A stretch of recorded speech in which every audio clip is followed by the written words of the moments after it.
Hey, Jonathan. Congratulations on the win.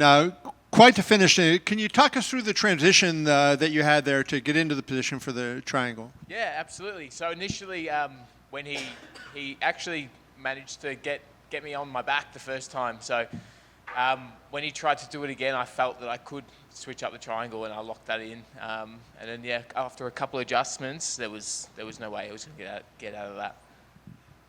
I know you told Herb, hey, he's out. How long had he been out before you said something? Because it looked like you were kind of looking back at Herb a couple times before he did it. Yeah, man, I feel like there was a solid 20, 30 seconds where I hadn't felt any pressure. Maybe as he went onto his knees, he released the pressure before he went out. But yeah, it was quite a while. I felt like I better say something here. Yeah, crazy. That was crazy. What was the emotion like getting that win and, starting, you have to know when you get a submission in the first round like that, you're going to be in, right? I mean, there's never a guarantee, but you had to feel pretty good about getting in. What was your emotion like? And was it hard to contain the rest of the card while you waited to hear? Yeah, well, you said it yourself. It was, and you're never guaranteed. But I was pretty confident that I was definitely going to get a contract because whenever I do fight, I go for the finish, and we got to see a submission in the first that time, but whether it's a KO on the feet or something, I'm always looking for it, I'm always looking for a way to take the other guy out with the path of least resistance. So to come over here and to do this, like how long is your travel and like what is your situation? And you got to be pretty confident in your ability to make the trip that far, right? Yeah, absolutely. It'd be a bad trip if you come all the way down here, 17-hour trek, time away from the family, time away from my coaches, away from their families. They've all got babies as well, to head home with empty-handed and, bruised face.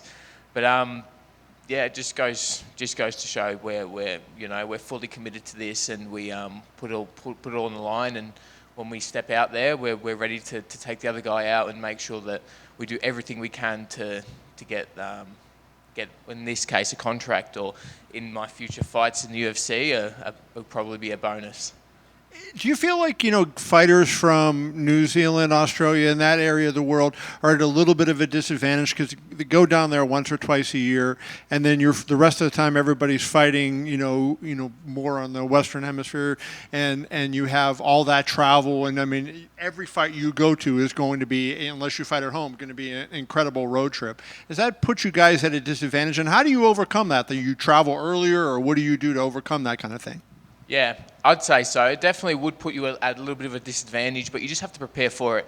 You've got to make sure you I guess, take time to get in early, acclimate, get your sleep right, do all those sort of things. But it's funny because we're at that disadvantage where we have to travel, we have to make all these moves and little things where we have to come down here, but we're still doing so well, and it just goes to show how good the Australian-New Zealand scene really is. And myself and there was a few others this season that got signed, and we're just going to keep shining, and the UFC's shining the spotlight on that region and how good we are. So Cody Haddon got signed in this season, and he already has a UFC fight under his belt. Is that motivating to you to see that, like that somebody can come that quickly? And how soon do you want to make your UFC debut, given circumstances? Yeah, 100%. Seeing Cody definitely motivates me. I saw him when he was just on his way out. It's all love when you're from the same area. Like the Aussies all stick together. Look, I'm looking to get on in February. I just had a baby. He's only 2 weeks old. I would like to take a little bit of time just to change my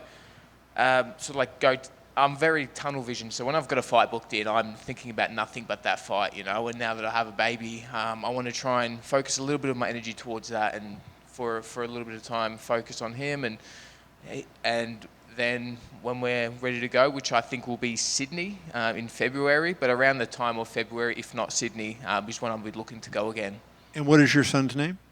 Rafael Guido Micallef is his name. Guido, okay, good. Yeah. Congratulations. Thank you very much. Was this the first time you fought in America? Correct. Yeah. Well, actually, funny story. I've never fought outside of Melbourne. So I've had 14 fights, 7 amateurs, 8 pros now. only one being outside of Melbourne, and that being in Vegas. So it's, a massive trek out, not sleeping in my own bed, but, we're professionals and we prepare for all things, and yeah. Did fighting in the fight capital of the world live up to your expectations, other than the crazy travel? That and more. Yeah, it was incredible, man. Just being here, seeing the people and how much of a different world it is to what I'm used to. It was crazy. It was really, really good to see, really good to experience. Can you talk just about your game plan? There was a lot of hype, obviously, on Muhammad, and you went in there and kind of just cut that hype out. Yeah, definitely. Look, game plan wise, we sort of felt like we were better than him everywhere. And when the fight started, it wasn't like I had something specific that I wanted to do. It was just like, go in there, do your best, because I know that wherever the fight did take place, I would probably be able to beat him there.